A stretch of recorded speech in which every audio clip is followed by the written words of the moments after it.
आंध्र प्रदेश के वज़ीर आला जगन मोहन रेड्डी ने साल 2019 में बरसर इख्तिदार आने के बाद पहली मर्तबा अपनी काबीना में रद्द-बदल किया। उन्होंने अपनी काबीना में 4 खवातीन को जगह दी।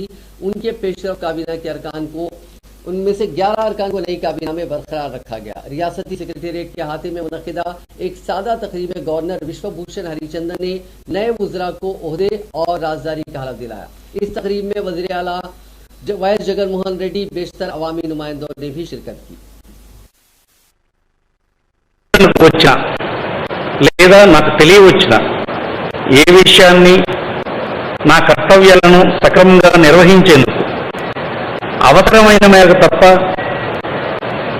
ప్రత్యక్షంగా గాని పరోక్షంగా గాని ఏ వ్యక్తికి లేదా వ్యక్తులకు తెలియపరచనని లేదా వెల్లడించనని దైవ సాక్షిగా ప్రమాణం చేస్తున్నాను।